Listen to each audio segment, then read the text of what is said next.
Hello everybody and welcome to Green Star Trading with me, Tom. All views, opinions and ideas expressed in this video are my own and do not constitute financial or trading advice in any way. Right then, time to get back to Bitcoin here on YouTube. Now, my voice is finally starting to recover. I have had a bout of laryngitis over the last week. Lost my voice completely over the weekend. It was bloody awful. But it's finally recovered now. Still not 100% though, so bear with me if I cough a bit or splutter a bit or it gets a bit croaky. It is still recovering. Right then, so...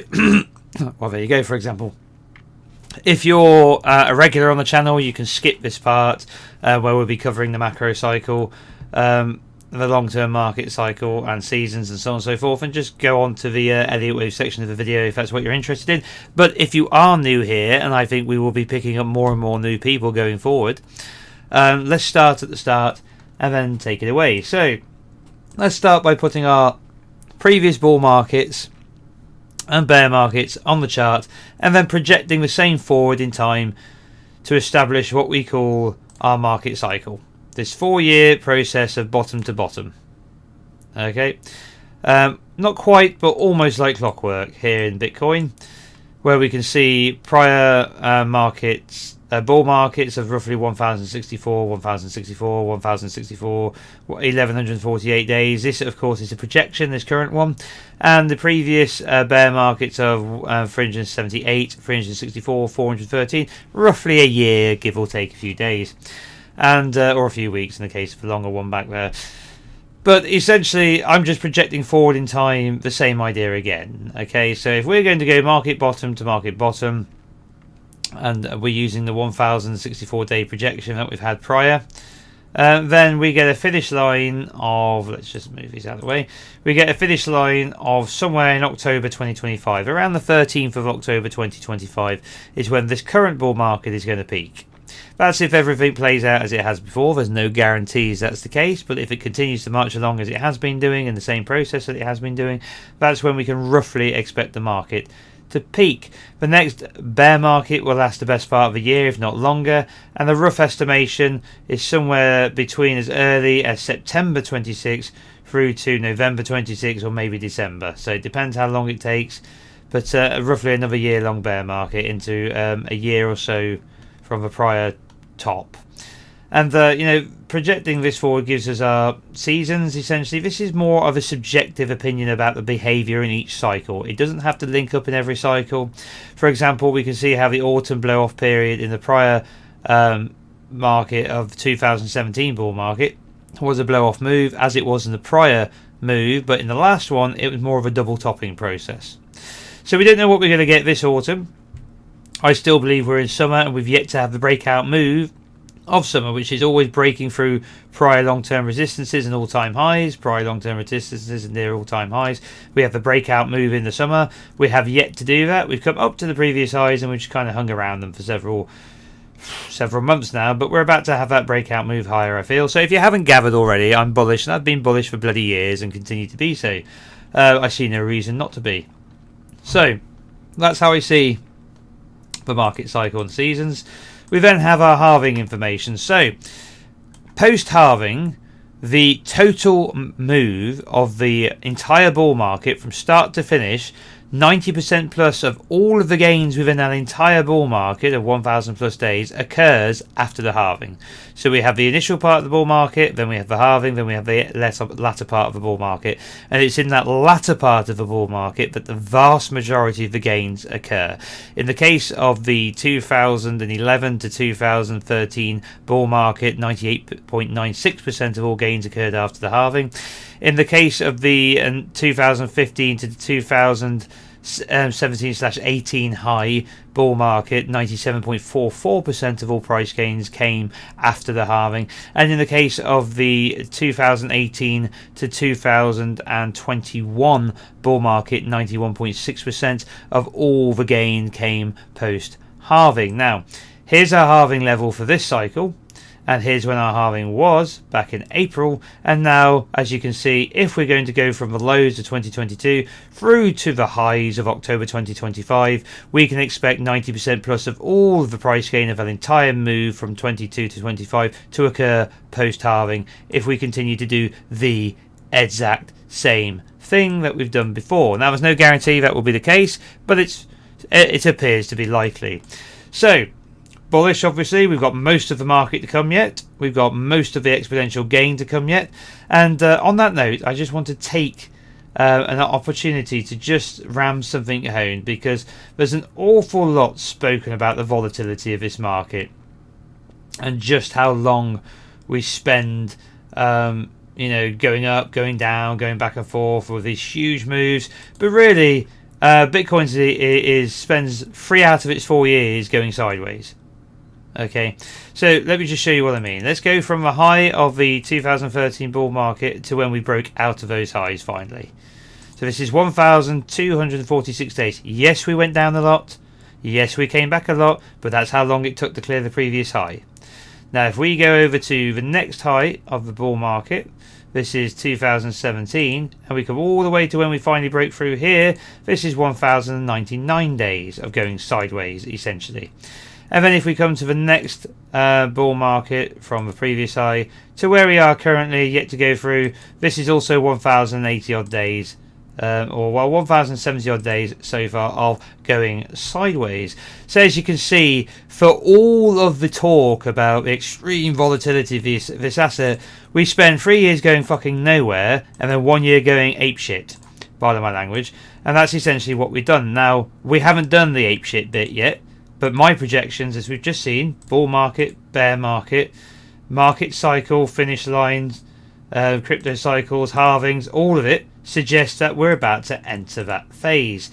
Now, I know it's, for some people, this is just difficult to accept, and that's fine. We're all different. We all have opinions, but it's clearly the case that it's after going sideways and finally breaching the previous high and finally getting to roughly this period in the cycle, this is when the move up finally comes. Okay, and it doesn't surprise me that people are still in a state of disbelief about that. That strikes me as perfectly normal. Why do I feel that way? Because this is my third rodeo. I've been through this 3 times, and I know the sentiment well enough to know that this is when everyone's still thinking, we're going nowhere, we're not going to do it, this time's different, and then boom, off we go. Now, I know I sound extremely bullish, and I could be wrong. Let's just remember this is my opinion, this is not financial or trading advice. But based on what we can see on the chart, it seems perfectly reasonable to believe this is going to be the case. So let's now look at the long-term Elliott wave count. So it is extremely bullish count, and it's based off the idea of the birth of an asset class and then the gradual ascent of that asset class and the eventual arrival at mass adoption and mass involvement. Now, mass adoption doesn't mean currency usage or anything like that. I'm talking about this as a financial asset which is gaining traction in the financial space and will continue to do so in the years going forward. I mean adoption in that sense. And on that basis we go super cycle wave 1 into 2, into cycle wave 1 into 2, into primary wave 1 into 2, into intermediate wave 1 and 2, and beyond. And now we are in primary wave 3, of cycle wave 3, of super cycle wave 3. If we come down to the daily time frame, our primary count is to continue to extend this 1-2-1-2 process at intermediate degree and eventually at minor degree, but this is up for debate. Okay, so let's now head over to the smaller chart, smaller time frame chart, and have a look at what we can see here on the 8 hour. And we're going to be focusing off of the low of November, December 2022 and building up into the high. So the primary count, as it currently still stands, let's just bring up the long-term count as well while we're here, is intermediate 1 into 2, and then this is minor 1 into 2. Yes, there are alternative ideas to this. We'll cover those momentarily, but this is still intact and this count is still marching higher. So if we come into the smaller time frame, for example, this is where I think people's greater interest is. We're just going to get rid of that new parallel channel that we added. We have a few options here. Basically, we have minor wave 2 complete, and then we have a minute wave 1 into an ABC expanding diagonal minute wave 2. We then have 1, 2, 3, 4, 5 sub-minuet waves into minuet wave 1, ABC zigzag channel into minuet 2, and then we come back up to that corrective channel, found resistance, pulled back to support, breached the channel and pushed higher, and this gives us our microwave 1 into microwave 2, looking for microwave 3, 4 and 5 to complete to find subminuet 3. I think we've probably stepped down another wave degree into sub microwave 1 and 2, but I simply do not chart wave degrees at such low levels because we're just a little too volatile and a little too difficult for me to keep track of at the smaller and smaller time frames. I feel if we come down too much, I'll end up spending too much time constantly correcting it. So this is about as small as I like to go. But what it means is we bottomed. We bottomed at 49577 and we will not go back below it. We are now marching higher in this count and we'll be off to new all-time highs and all the price gains to come with it. An alternative way of looking at the current count is it's actually a diagonal. This is a possibility, as the front of the count, the first wave of the count, can be broken down into a zigzag. So we can go zigzag 1, zigzag 2, and then this is now likely A, B and C for zigzag 3, and then we will get zigzag 4 and zigzag 5, and this could be our leading diagonal into a minute wave 1. We will then get a deep correction from that high whenever it comes, maybe 50 to 61.8%, maybe deeper, and it will take the appearance of continuing to range sideways, right? And then finally we will break out and move higher. I don't think this is necessarily the count, but I do believe it is a viable alternative, and therefore I'm maintaining it to see how it shapes up in the future. So if we take the length of the wave 1, for example, just while we're here, and project to find the length of the wave 3, we can find that although the laws of a new diagonal, a leading diagonal, contracting leading diagonal, even in the updated Elliott wave rules, suggest that we can break the one-to-one relationship with wave 1, it is still, in my opinion, abnormal. But that doesn't mean it can't happen. Either way, 5 has to be shorter than 3. We don't know that 3 is in yet, it doesn't appear to be. But once it is in and 4 is in, we can then project the 5th to see if we stay within those bounds. If we breach those bounds, we will know it was not a diagonal. But that is still a way off. Okay, we don't know that yet. And it's going to be a while until we do. So until we can discount this pattern, it has to stay on the chart as an alternative. Like I said, it's going to be a while until we can prove otherwise. Okay. So here's an alternative idea. We're going to zoom out now, come back to the 8 hour, and we're going to look at this idea. This is my first alternate, which is that the intermediate wave 1 inside of this, intermediate wave 2 inside of this primary wave 2, within the primary wave 3 I should say, is either already over, so I will take this, turn off the lock, and I will put it here and say that was intermediate 2. Okay, and then now we're going up into intermediate 3. Alternatively, this whole thing's going to roll over and go deeper. Okay, and we're going to get a leading expanding diagonal into an A. We get an A, B, C back into a B, and then we come down into a C, like so. So what I'm going to do is I'm just going to change this to minor. We're going to keep the little polygon, or the polyline, right? And we're going to move that to there, and we're going to say the previous all-time high is the invalidation point for this count, for this interpretation. Otherwise the 2's already in. Do you understand what I'm saying? I'll put that up in orange. So we go 1, 2, already in, super bullish. We're now into intermediate 3. Okay, and we'll change that to orange. Right, since this is an alternate count, we might as well keep the primary idea of it more bearish, because it gives us a bearish alternative for the short term. So this is A, B, C, invalidation point at the prior high. We will delete that fib so it doesn't get in the way, and we'll put invalidation point up here, and we will make sure that it's in the right place, like so, and then we'll add the correct count, 73794 coordinates, 73794,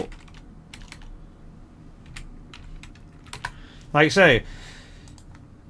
And this is, for the meantime, this is my alternate count. I think this is probably the most likely alternative. Instead of going 1, 2, 1, 2, this is 5 waves up. Okay, this is 5 waves up into 1, 2. It could be done already, in which case we'll go above 73794. If we do, and this turns out to be the count, oh my god, crazy bullish. However, our primary count's pretty crazy bullish anyway. So I don't think we need to stress over that too much. Let's just fill out a little bit of detail here. I'm not obsessing over the exact breakdown of the count into these prior moves. I'm just going to label it roughly, just to add a little bit more detail in case we have to flesh it out later. Oh, excuse me. 1 2 1 2 1 2 3 4 3 4 3 4, and then 1 2 3 4 5.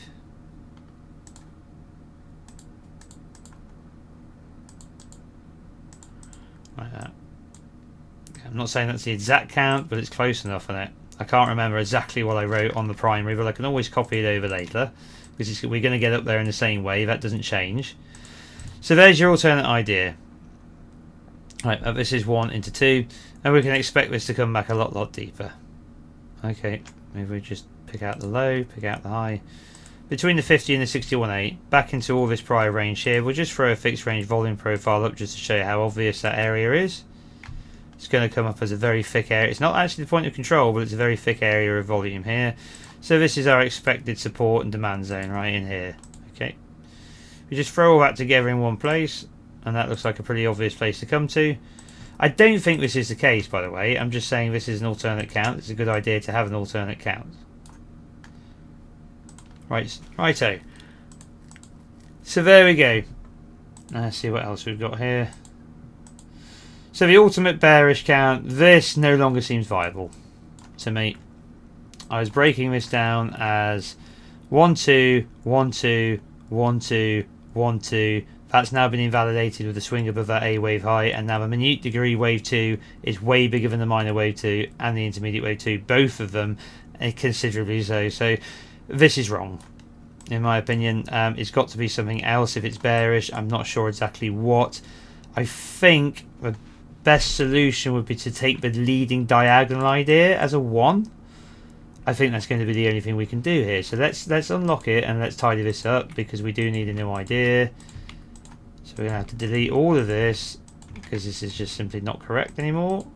We'll keep the 1 and the 2. We just need to change how we've got here. So that's going to be the 1. This is going to be the 2. The invalidation point now moves to the previous all-time high. Yeah, so we're going to say it's this, like so, which means it's 1 into 2 into 3 into 4 into 5 minor degree for minor wave 1. This is now A, B, C into 2. Cannot come back to an all-time high, and it has to turn around imminently and completely collapse, and we'll be entering a wave 3. So this wouldn't be more meandering sideways, this would be a total implosion. Right, so if you are a bear and you're hoping that we top, that's what you need to be expecting to happen. Otherwise, anything else I'd argue is on the side of the balls here. So if we invalidate that high, let's just make sure we're in the right place. Don't worry, I will come back over all of these in a moment, as I know it's sometimes confusing to go over all this stuff. 73794, like so. Throw that into the bear count. Okay, so we've got one more to consider. Let me find where it is.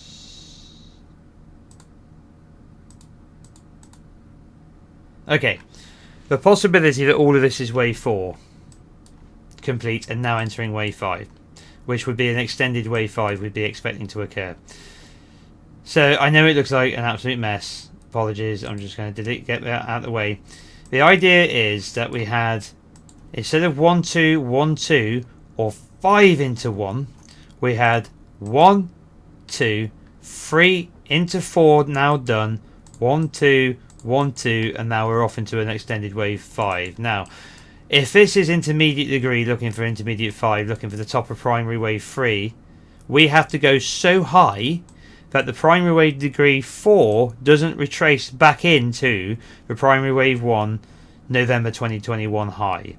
So in other words, this has to be an absolute blow-off move. Now that fits our long-term expectations for the end of part of the cycle, for the later part of summer, right? And for autumn, as we've seen in previous cycles. So this isn't impossible. It's just a less likely alternate, I believe. So let's now sum them all up, because I know I've waffled a bit. So primary, 1, 2, 1, 2, now into minor wave 3, of intermediate wave 3, of primary wave 3, of cycle wave 3, of super cycle wave 3, so on and so forth. Right. We can still achieve this count coming off of the low, the recent low, rather than a flat into a 1, 2 zigzag here. We can achieve it as a diagonal, but it still fits the same primary count, 1, 2, 1, 2. This would now be 1, 2, minute degree, 1 wave degree less. Okay, then we've got our first alternate, which is this is 1, 2, 3, 4 into 5 into a high of intermediate 1, which is either already complete, the orange count, and is now going to rocket higher. If it does rocket higher, we will go through 7, 3, 7, 9, 4, and then the alternate idea of this being A expanding leading diagonal A, B and C lower for intermediate 2 is incorrect. So if we stay below 7, 3, 7, 9, 4, this is still possible. If we go above it, it's not. Then we've got a bearish count. The bearish count, uber bearish count, is all of the move down from a 2021 high into the 2022 low was a wave A. All of the move up into the 24 high was a B. And now we've got 1 down as expanding leading diagonal, 2 back at intermediate degree, 3, 4 and 5 collapse to new lows. Probably around 10 grand or whatever. Right, extremely bearish count. And then finally we've got one more alternate count to look at, which I think was the second alternate, which is the idea that this is 1 into 2 into 3 into 4, which is either now complete or going to continue to move sideways, and then eventually break out into an intermediate wave 5 to find the primary wave 3 high, and it will be a blow off extended 5th. So it'd be crazy ass explosive move either way, because it has to be in order to get further enough beyond primary wave 3. I hope that all makes sense. I know it's an awful lot of gobbledygook. Okay. So now we're going to come back over to the BLX and we're going to do some classical analysis on the weekly and daily time frames and see what we can see here. So, daily time frame first. We have recently come back to the 250 exponential moving average after consolidating for several months sideways. We did breach it, suggesting a completion of a larger wave degree. I've got it as minor degree, but we know it could be intermediate degree. We've had one internal move since, back below it, but to a higher low, and then we've had a swing to a higher high, and now another higher low at the 250 exponential moving average, which we bounced off support and moved higher. So, to a layman, it appears that we are moving downwards, right to here, and now we are moving upwards. Correction over, bull market resumed. It's just very simple terms. That's how it appears. But as we will get better idea if and when we break this sequence of lower highs, right? We need to break the sequence of lower highs. We haven't quite done it yet, but that would be a good sign that the downward trend is over, and we're now setting higher highs and higher lows. So your moving averages. RSI is still off of overbought conditions at the moment, but likely to swing higher in the short term by the looks of it. Momentum has turned positive back at the zero bound. Big green bar appearing on the histogram with the average crossing through the signal above the zero bound after seeing off that bearish momentum. Are we going to really accelerate here? Time will tell, but at least we're green in the meantime above the zero bound, so a positive momentum. A swing back to positive momentum. So can we maintain it? Can we push further? Can we be more aggressive? A break of the downward trend in the OBV and a swing above it. We're still in a sequence of lower lows and lower highs. We've got to do a swing to a higher high in order to break this trend in the unbalanced volume. So we've still got work to do, but green shoots. Green shoots, it looks okay. Weekly time frame. We've come back to the 60 exponential moving average on the weekly time frame, setting a very bullish long lower wick to form the bottom on the weekly time frame with a push from volume. Since then, we have swung high, swung low, swung high, swung low, this time to a dragonfly doji on the weekly time frame, which is a very bullish low candlestick, and now moving away. Still early days. We've come back to neutral on the weekly time frame, which is synonymous with completing a larger wave degree, and we have moved back above the zero bound with the average through the signal with a nice green bar on the weekly momentum indicators as well. We maintain a long-term weekly trend higher in the unbalanced volume, which has been going on for many years. So that looks bullish as well. but we still need confirmation of the end of this sequence of lower lows and lower highs. We need to start breaking these highs, these pivots, and setting higher highs. That will make things look better going forward.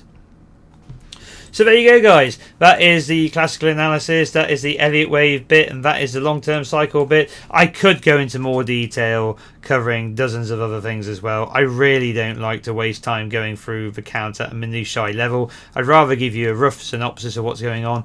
But if you want more data, more information, the best way to get it is to join the Patreon. Link in the description below. You'll get access to my charts. You'll get access to the Elliott Wave course, which you can learn how to do all this for yourself. You'll get access to the weekly live streams where you can literally request me to go and look at the asset that you are most interested in. Add it to the list. I'll come and look at it. I'll give you a breakdown if it's a company, if it's finances, as well as its Elliott Wave situation and technical situation.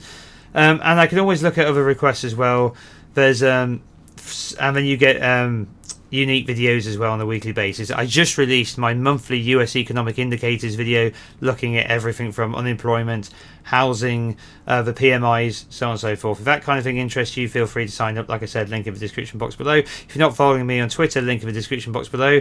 And if you're new to the channel and you've liked what you've seen, please subscribe, smash the like, hit the little bell notification icon to remain informed of future video releases. And take care of yourselves, guys. I'll be back with you as soon as I can. All the best. Bye bye.